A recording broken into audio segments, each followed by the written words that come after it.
Hello दोस्तों, आदाब सत श्री अकाल। आप लोगों का लक्षद्वीप एजुकेशन हब में स्वागत है। दोस्तों, हम बात करने वाले हैं 19वीं शताब्दी में रह रहे एक शक्तिशाली साम्राज्य की, जिसका नाम था चोल साम्राज्य। दोस्तों, चोल साम्राज्य का प्रतीक चिन्ह बाघ था और इसका जो टाइम पीरियड बताया जा रहा है 850 से लेकर के 12 से 79वीं ईस्वी तक। तो दोस्तों, चोल कहाँ से आए थे और कौन थे चोल? जैसे कि चोल जो प्राचीन राजवंश है, चोल वंश का, ये दक्षिण भारत की सबसे लंबे समय तक शासन करने वाले राजवंशों में से एक था।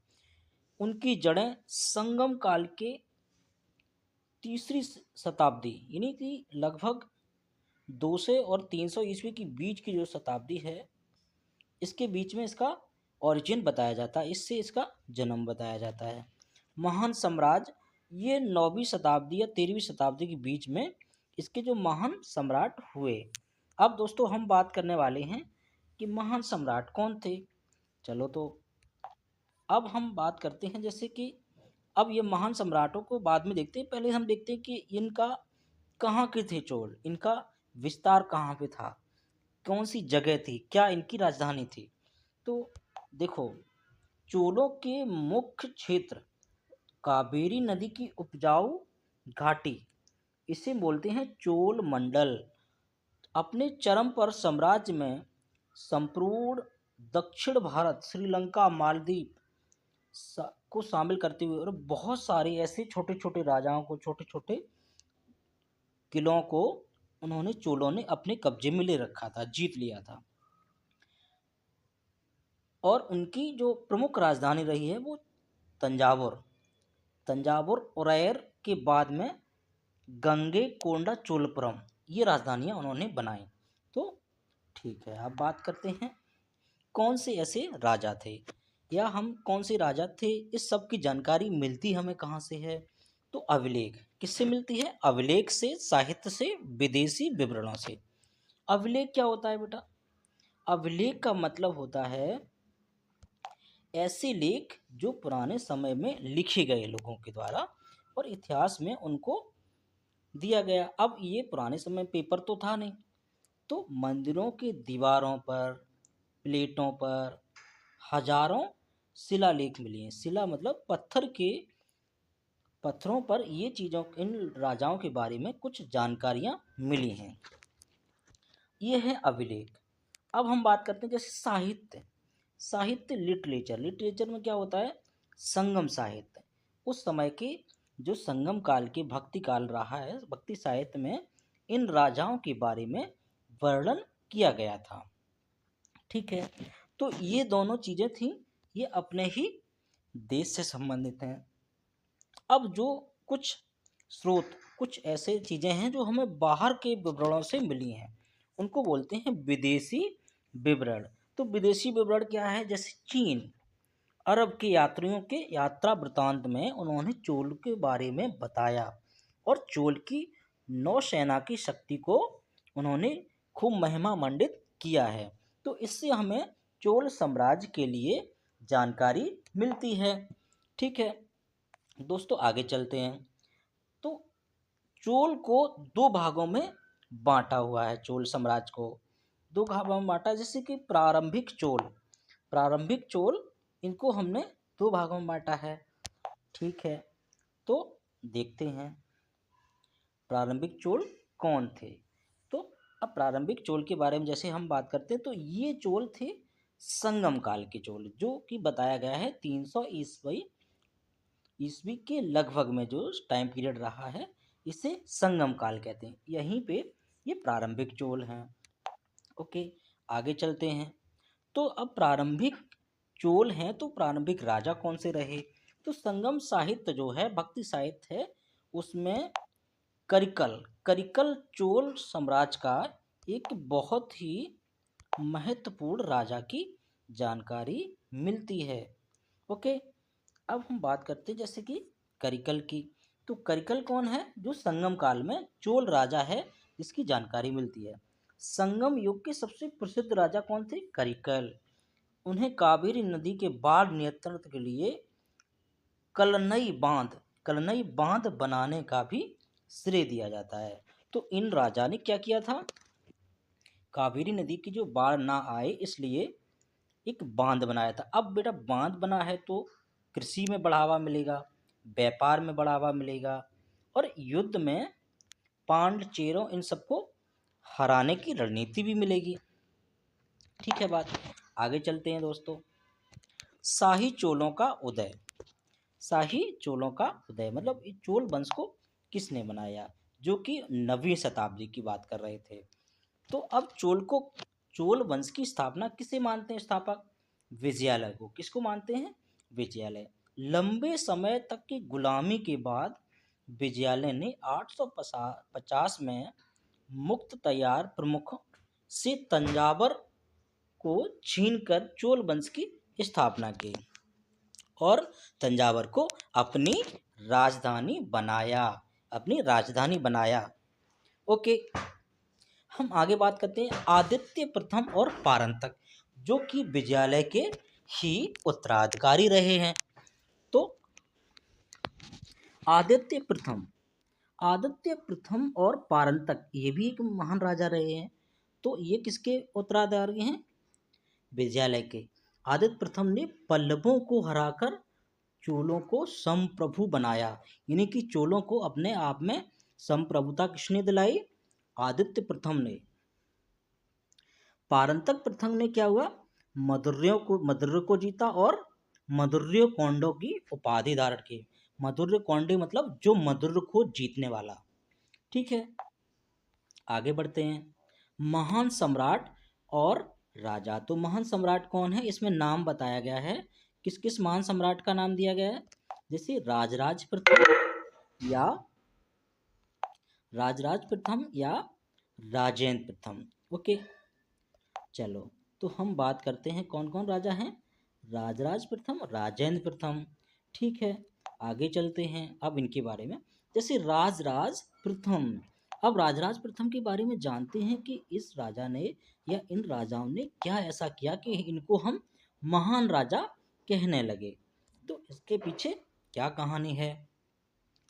इस चोल शक्ति का वास्तविक निर्माता माना जाता है। तो संस्थापक विजयालय को माना जाता है, बल्कि वास्तविक निर्माता किसको मानते हैं, राजराज प्रथम को। अब क्यों मानते, जैसे केरल, मदुरै, श्रीलंका और उत्तरी भाग का अनुराधापुर, इन सभी को किसने जीता, राजराज प्रथम ने, और अपने साम्राज्य का विस्तार किया। उन्हें प्रशासन को पुनर्गठित किया और ये 1000 ईस्वी के में एक भूमि सर्वेक्षण कराया। भूमि सर्वेक्षण जो कि इससे पहले किसी राजा ने नहीं कराया था। अब इन सब के बाद में ये लोग शैव धर्म को मानते थे। तो शिव धर्म को मानने वाले हैं तो शिव के ही मंदिर बनवाएंगे। तो एक मंदिर बनाया, बृहदेश्वर मंदिर, और एक शिव मंदिर का और भी निर्माण कराया। ठीक है, अब बात आगे चलते हैं। अब बात करते हैं हम लोग राजेंद्र प्रथम की। तो राजेंद्र प्रथम कौन थे, चला थोड़ा सा जानते हैं इनके बारे में। राजेंद्र प्रथम, ओके, गंगे कोंडा, ये क्या है, ये इनकी एक उपाधि है। अगर ये उपाधि है तो क्यों है, देखते हैं। उन्होंने उत्तर भारत में गंगा नदी के किनारे विजय का अभियान चलाया। मतलब गंगा, जो उत्तर भारत के गंगा नदी के राजाओं को जीतने की बात की, तो उसको जीता, तब उनका नाम पड़ा गंगे कोंडा। यानी पाल वंश के एक राजा थे, उनको हरा के, जो कि बंगाल के थे, बंगाल के पाल वंश के राजा थे, उनको हराया और गंगे कोंडा या गंगा की विजेता की उपाधि धारण की। इसके बाद आगे देखते हैं नई राजधानी। पुरानी राजधानी कौन सी थी, तंजावुर। अब नई राजधानी की बात करें। अपनी जीत की याद में उन्होंने गंगे कोंडा चोलपुरम नामक नई राजधानी बनाई। ये कहाँ पे बनाई, और जहाँ पे इसको जीता। ठीक है, अब जब ये सब किया तो बहुत बड़ी एक झील बनाई। झील क्या नाम क्या था, चोल गंगम। इस झील का निर्माण कराया दोस्तों। ठीक है, दोस्तों आगे बढ़ते हैं हम लोग। अब इतनी सारी विजय हो रही हैं, इतनी सारी लड़ाइयाँ जीत रहे हैं, तो इसके पीछे कोई कहानी होगी। तो कहानी दोस्तों क्या है कि राजाओं के पास एक बहुत बड़ी शक्ति थी। क्या? नौसेना की शक्ति थी और थल सेना भी थी। जैसे नौसेना शक्ति और श्री विजय अभियान। श्री विजय का मतलब जो जीत के लिए अभियान चलाए गए। राजेंद्र चोल के पास एक शक्तिशाली नौसेना थी। बंगाल की खाड़ी को चोल झील में बदल दिया था, क्योंकि इनकी नौसेना का पूरी बंगाल की खाड़ी पे दोस्तों कब्जा हो गया था और इनको बंगाल की खाड़ी का राजा बोलने लगे थे और पूरी बंगाल की खाड़ी को चोल झील नाम हो गया था। 1025 की बात करते हैं दोस्तों। उन्होंने दक्षिण पूर्व एशिया के श्री विजय साम्राज्य, आधुनिक इंडोनेशिया और मलेशिया तक को दोस्तों, जो कि बड़ी बड़ी बात है। जो विदेश, जो आज के टाइम पे जिन चीज़ों को हम विदेश मानते हैं, उनको हमारे यहाँ के एक हिंदू राजा ने ही इंडोनेशिया और मलेशिया पर एक साहसिक नौसेना हमला किया और जीत भी लिया। ऐसे ही चीन के साथ व्यापार मार्ग को सुरक्षित हो सके। क्यों जीता? क्योंकि चीन के साथ हमारा जो व्यापारिक मार्ग है वो सुरक्षित हो सके। ओके दोस्तों, बात करते हैं, आगे चलते हैं। देखो, वाणिज्य और व्यापार। जब दोस्तों होता क्या है, जब भी कोई राजा संपन्न होता है या संपन्न दिखता है, तो इसका मतलब है उसके राज्य में व्यापार, वाणिज्य ये बड़े ही अच्छे तरीके से किया जा रहा होगा। तो देखते हैं राजाओं का क्या व्यापार था। चोल साम्राज्य चीन, दक्षिण पूर्व एशिया, अरब की दुनिया के बीच व्यापार का केंद्र था। यानी अरब की दुनिया के बीच भी व्यापार था इनका। अब व्यापार में क्या क्या ले खरीदते थे? हाथी के दांत, मसाले, मोती, सूती वस्त्रों का निर्यात करते थे। यानी कि यहाँ पे जो इन्होंने गंगे चोटपुरम जीता था या बनाया था राजधानी, यहाँ पे जैसे मगध की राजधानी जो है, लगभग वही रीजन था। तो वहाँ पे हाथियों की बहुत ज़्यादा तादाद थी, क्योंकि यहाँ नदियाँ थीं, फसलें थीं और पेड़ पौधे बहुत ज़्यादा, बड़ी बड़ी जंगल थे, तो हाथी भी थे। तो हाथी दांत का व्यापार या निर्यात किया करते थे। ये विदेशों में हाथी दांत को भेजा करते थे। ओके। मणिग्रामम और नाना देशी जैसी शक्तिशाली व्यापारिक संघ बनाई थी, जो अंतरराष्ट्रीय व्यापार को नियंत्रित करते। कौन कौन से थे? मानीग्राम और नाना देशी जैसी व्यापारिक कंपनियां कह लो या व्यापारिक संघ कह लो। ओके दोस्तों, आगे बढ़ते हैं।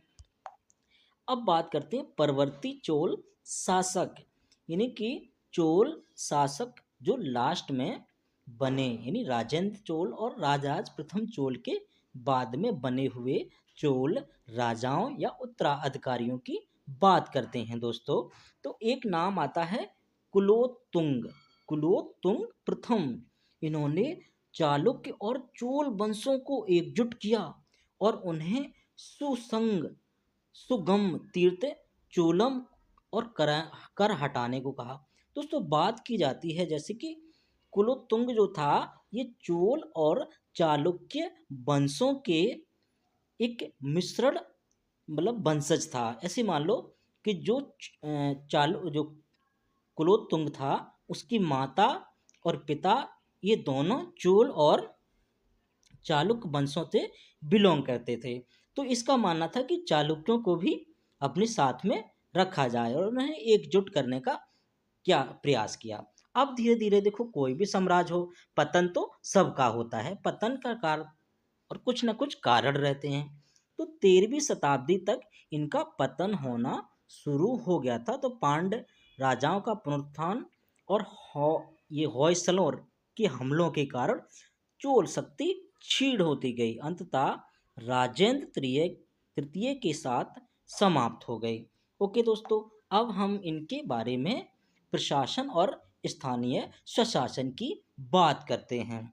ओके, आगे बढ़ते हैं, देखते हैं क्या क्या प्रशासन थे। केंद्रीय प्रशासन की बात चलते हैं। राजा, सबसे केंद्र में कौन होता था? राजा। ये प्रशासन का मुखिया राजा होता था। और मंत्रियों की परिषद और अधिकारियों द्वारा सहायता प्रदान की जाती थी। राजा के बाद अब साम्राज्य को प्रांतों में बांटा हुआ था, तो हर एक प्रांत को क्या कहते थे? मंडलम। क्या कहते थे? मंडलम। ये मंडलम को बलनाडु और नाडु नाम से जाना जाता था। यानी मंडल के बाद में क्या आएंगे? जिले। जिले जैसे छोटे छोटे रीजनों को क्या बोलते थे? वलनाडु या नाडु। क्या बोलते थे? बलनाडु या नाडु। ओके दोस्तों, आगे बढ़ते हैं। स्थानीय स्वशासन, ये तो था हमारा केंद्रीय स्वशासन। स्थानीय स्वशासन किस प्रकार से था? ठीक है, स्थानीय प्रशासन को देखते हैं। ये सामान्य लोगों की सभा हुआ करती थी। सभी कर देने वाले निवासी शामिल होते थे। सभा, इसको क्या, उर के बाद में क्या आती है? सभा। सभा में कौन लोग होते थे? ब्रह्मदेय, यानी ब्राह्मणों के दान दिए गए गांवों की सभा, यानी ब्राह्मणों को जो दान दिया गया है उन सभी गांवों की सभाएं लगा करते थे। नगरम, नगरम क्या था? व्यापारिक और शिल्पकारों की सभा, जो कि व्यापारिक केंद्रों में कार्य करती थी। ठीक है दोस्तों, अब आगे बढ़ते हैं। ये सारे तीनों की तीन ग्राम सभाएं थी। क्या थी? ग्राम सभाएं। ठीक है दोस्तों, आगे बढ़ते हैं। अब बात करते हैं कुट बुलाई प्रणाली, यानी कि चुनाव। यानी राजा को हम किस विधि से चुना करते थे? तो इस प्रणाली का नाम क्या था? कुट बुलाई प्रणाली। तो उत्तर अभिलेख में उलरमेरु अभिलेख से पता चलता है कि सभा के सदस्यों का चुनाव कैसे होता था। ये इसको बोलते हैं कुट बुलाई प्रणाली। योग उम्मीदवार के नाम ताड़ के पत्तों पर लिखे जाते थे और एक घड़े में डाल दिए जाते थे। एक छोटा बच्चा पर्ची को निकालता और जिसमें समिति के सदस्य चुने जाते थे। तो दोस्तों समझ सकते हो, एक लकी ड्रॉ जैसा सिस्टम था वहां पे। ओके, आगे बात करते हैं। अब अर्थव्यवस्था की बात है, जैसे चोल साम्राज्य इतना महान रहा, सारी चीजों को, सारे राज्यों को जीता है, तो कहीं ना कहीं अच्छा खासा पैसा होगा इन लोगों के पास, तभी तो इतनी बड़ी सेना, इतनी बड़ी नौसेना को रखा। तो देखते हैं क्या था इनके पास। अब हम इन चीजों में क्या देखते हैं? अर्थव्यवस्था और समाज। अर्थव्यवस्था और समाज की बात करते हैं। ओके दोस्तों, आगे बढ़ते हैं। जैसे सिंचाई, ये भी एक अर्थव्यवस्था का ही हिस्सा है। जब सिंचाई होगी तभी तो हमारी फसलें अच्छे होंगे।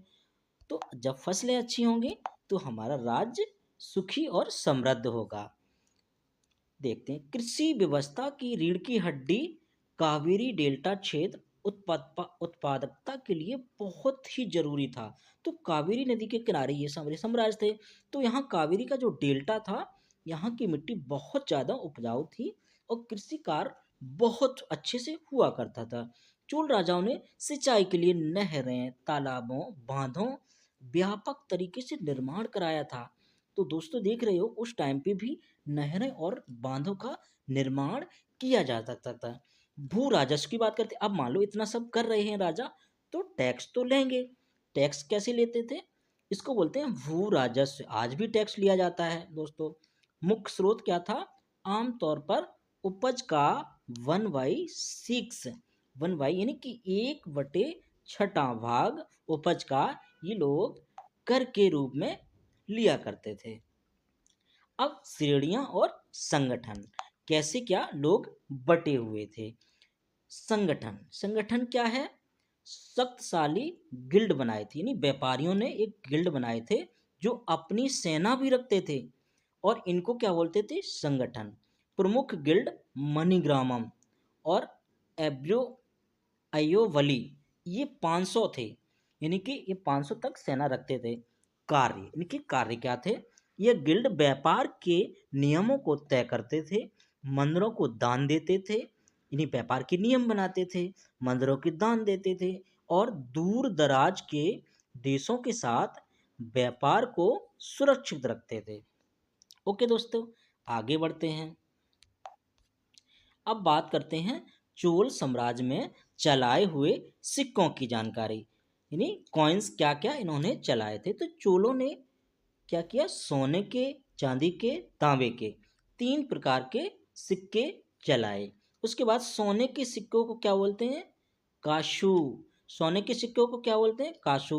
और सिक्कों पर शाही प्रतीक यानी चोलों का जो शाही प्रतीक था या चोल साम्राज्य का ही एक प्रतीक था, क्या था? वाघ। और पांड्यों की क्या थी? मछली। और चीरों का क्या था? धनुष। अक्सर एक साथ चित्रित होता था, जैसे कि चोर, पांड, चेर। चोल, पांड, चेर, इन सभी लोगों की जो मुद्राएं थीं लगभग लगभग एक दूसरे में व्यापारिक कारणों से उन सबको समझौते के तहत बनाया जाता था। ओके दोस्तों, आगे चलते हैं। संरचना और जाति व्यवस्था और महिलाओं की स्थिति। तो संरचना क्या थी वहाँ की समाज की? जाति व्यवस्था। समाज ब्राह्मण और अब्राह्मण में विभाजित था, यानी ब्राह्मण और बेल्लार, बेल्लार भूमि के मालिक हुआ करते थे। और प्रशासन का समाज से प्रमुख स्थान था। महिलाओं की स्थिति कैसी थी? शाही परिवार की महिलाएं सम्मानित थीं। सेम्बियन महादेवी जैसी रानियों ने कई मंदिर बनवाए। देवदासी प्रथा भी मंदिरों में प्रचलित थी। देवदासी प्रथा बहुत ही घटिया प्रथा होती है, जिसमें क्या होता है, किसी भी महिला को या छोटी छोटी बच्चियों को पुजारियों के हाथों सौंप दिया जाता, दान कर दिया जाता है। तो उस समाज की बहुत ही गिरी हुई ये एक स्थिति या एक प्रथा को मान के चलेंगे, जो देवदासी प्रथा बहुत ही बेकार प्रथा है। ओके दोस्तों, अब हम बात करते हैं धर्म। चोलों का क्या धर्म था? धर्म क्या था? शैव धर्म को मानते हैं। आगे भी मैंने डिस्कस किया है। तो शिव भक्ति में लीन रहा करते थे और शिव के ही मंदिरों का निर्माण। चोल कट्टर शिव भक्त थे, यानी शिव को बहुत ज्यादा मान, शिव को समर्पित विशाल मंदिर, नयार संतों जैसे अय्यापार सुंदरम भजनों को संकलित कराया है, जो कि शिव की भक्ति। अब हम बात करते हैं सहिष्णुता की। सहिष्णुता, ये अन्य धर्मों के प्रति सहिष्णु थे, जैसे वैष्णव मंदिर और बौद्ध विहारों जैसे नागपट्टनम चूड़ामणि विहार को भी दान दिया है। तो ऐसा नहीं था कि शिव धर्म को मानते हैं तो अन्य धर्मों को ना मानते हों। अन्य धर्मों को भी सम्मान की भांति से देखा करते थे। ओके, आगे चलते हैं।